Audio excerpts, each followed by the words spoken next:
Cyborg ऐसे मनुष्य हैं जिनका मस्तिष्क निकाल दिया गया है और उनकी जगह एक अमानवीय दिमाग लगा दिया गया है। साइबोर्ग को एक बुद्धिमान उपयोगकर्ता द्वारा नियंत्रित किया जा सकता है या वे स्वयं को नियंत्रित करने में सक्षम हो सकते हैं। कुछ साइबोर्ग अपने विशिष्ट व्यक्तित्व और पहचान को बनाए रखते हैं जबकि अन्य नहीं। साइबोर्ग विकिरण के संपर्क में आ सकते हैं या नहीं भी हो सकते हैं, जो स्पष्ट रूप से सोचने या नाम और चेहरे जैसी चीजों को याद रखने की उनकी क्षमता को प्रभावित कर सकते हैं। ह्यूमनॉइड्स रोबोटिक रूप से सहायता प्राप्त मानव हैं। ह्यूमनॉइड्स रोबोटिक रूप से सहायता प्राप्त मानव हैं। उनके पास मानवीय विशेषताएं हैं, जैसे कि आंखें, कान और नाक, लेकिन साइबोर्ग नहीं है। उदाहरण के लिए, आप रिमोट कंट्रोल या स्मार्टफोन ऐप का उपयोग करके अपने ह्यूमनॉइड को नियंत्रित कर सकते हैं। साइबोर्ग मानव की आवश्यकता वाले कार्यों को करने के लिए यांत्रिक सहायता प्राप्त करते हैं। साइबोर्ग का उपयोग कई अलग अलग तरीकों से किया जाता है। उनका उपयोग विकलांग लोगों या अन्य समस्याओं में मदद करने के लिए किया जा सकता है, जैसे कि रोजमर्रा के कार्यों में उनकी मदद करना। साइबोर्ग रोबोट नहीं है जिन्हें इंसानों की तरह दिखने के लिए संशोधित किया गया है। साइबोर्ग रोबोट नहीं है जिन्हें इंसानों की तरह दिखने के लिए संशोधित किया गया है। वे ऐसे लोग हैं जिनके मानव मस्तिष्क को हटा दिया गया है और एक अमानवीय के साथ बदल दिया गया है।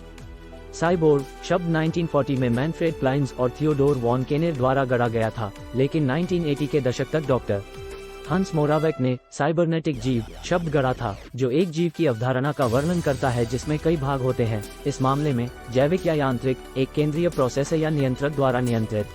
साइबोर्ग वे लोग होते हैं जिनका मानव मस्तिष्क निकाल दिया जाता है और उनकी जगह एक अमानवीय मस्तिष्क लगा दिया जाता है।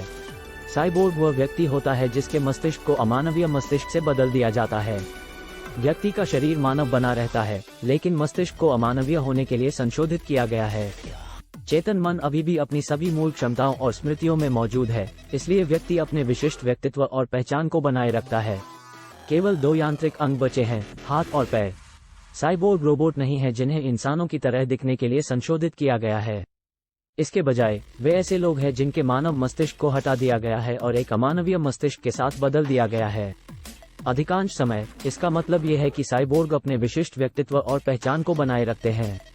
उदाहरण के लिए, यदि किसी व्यक्ति के सीने में एक कृत्रिम हृदय लगाया गया है और उसके फेफड़ों को यांत्रिक फेफड़ों या इसके विपरीत से बदल दिया गया है, तो उसे अभी भी एक साइबोर्ग माना जाएगा, क्योंकि उसके शरीर के ऐसे हिस्से हैं जो अन्य लोगों से अलग है। लोग हालांकि कुछ मामलों में मामूली बदलाव किए जा सकते हैं ताकि व्यक्ति अधिक वैसा ही दिखे जैसा कि समाज उससे उम्मीद करता है कि वे सार्वजनिक परिस्थितियों में कैसे कार्य कर सकते हैं, जैसे कि सड़कों पर किसी अन्य व्यक्ति का हाथ पकड़कर चलना। साइबोर्ग आमतौर पर अपने विशिष्ट व्यक्तित्व और पहचान को बनाए रखते हैं।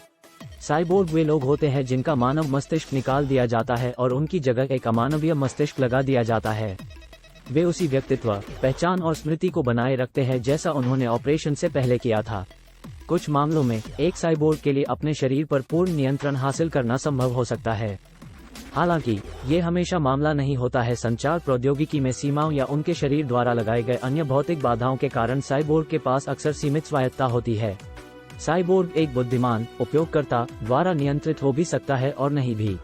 कुछ अलग तरीके हैं जिनसे एक साइबोर्ग को एक बुद्धिमान उपयोगकर्ता द्वारा नियंत्रित किया जा सकता है। सबसे आम इंसान के माध्यम से होता है, जो रोबोट के साथ बातचीत करने के लिए किसी प्रकार की तकनीक का उपयोग करता है। इसमें रिमोट कंट्रोल के माध्यम से रोबोट की गतिविधियों को नियंत्रित करने से लेकर या यहाँ तक कि सीधे उनके दिमाग की तरंगों से बात करने और उन्हें वह करने के लिए प्रेरित करने से कुछ भी शामिल हो सकता है जो आप उन्हें करना चाहते हैं।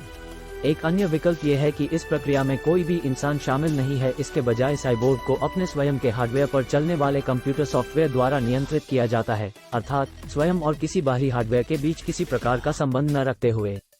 इस मामले में किसी प्रकार के शारीरिक संबंध की भी आवश्यकता नहीं होगी, इसके बजाय सब कुछ आपके सिर के अंदर होगा।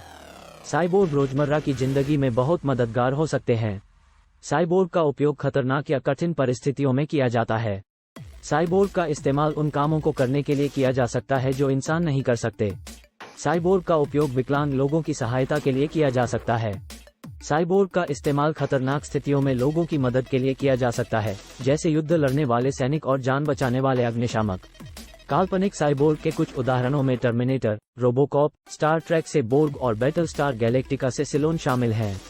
इन पात्रों को अक्सर उन्नत कृत्रिम बुद्धि, संवर्धित शारीरिक क्षमताओं और अन्य उन्नत क्षमताओं के रूप में चित्रित किया जाता है जो उन्हें सामान्य मनुष्यों की तुलना में अधिक शक्तिशाली बनाते हैं। वास्तविक दुनिया में जिन लोगों ने पेसमेकर, कृत्रिम जोड़ या कर्णावत प्रत्यारोपण जैसे चिकित्सा उपकरणों को प्रत्यारोपित किया है, उन्हें कुछ हद तक साइबोर्ग माना जा सकता है, क्योंकि ये उपकरण उनकी शारीरिक क्षमताओं को बहाल करने या बढ़ाने में मदद करते हैं। हालांकि ये ध्यान रखना महत्वपूर्ण है कि ये उपकरण आमतौर पर लोगों को अतिमानवीय क्षमता नहीं देते हैं, जैसे अक्सर कल्पना में चित्रित होते हैं।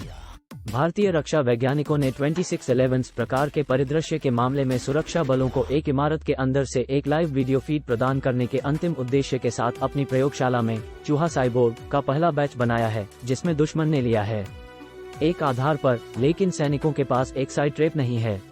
चीन ने दुनिया का सबसे बड़ा बिजली से चलने वाला चतुष्कोणीय बायोनिक रोबोट विकसित किया है, जिसके जटिल वातावरण में रसद वितरण और टोही मिशन में शामिल होने की उम्मीद है, जो मानव सैनिकों के लिए बहुत चुनौतीपूर्ण साबित हुआ है, जिसमें दूरस्थ सीमावर्ती क्षेत्र और अत्यधिक जोखिम भरे युद्ध क्षेत्र शामिल हैं।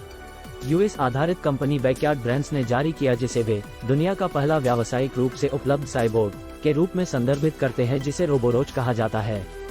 ये परियोजना 2010 में मिशिगन विश्वविद्यालय के एक बायोमेडिकल इंजीनियरिंग छात्र के लिए एक वरिष्ठ डिजाइन परियोजना के रूप में शुरू हुई थी और 25 फरवरी 2011 को उपलब्ध बीटा उत्पाद के रूप में लॉन्च की गई थी।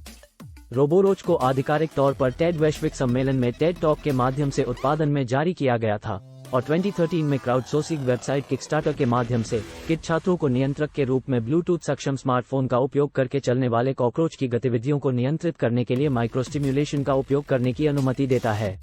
साइबोर्ग एक आकर्षक विषय है जिस पर हम करीब से नजर रखेंगे। वे पहले से ही चिकित्सा और इंजीनियरिंग सहित कई क्षेत्रों में उपयोग किए जा रहे हैं।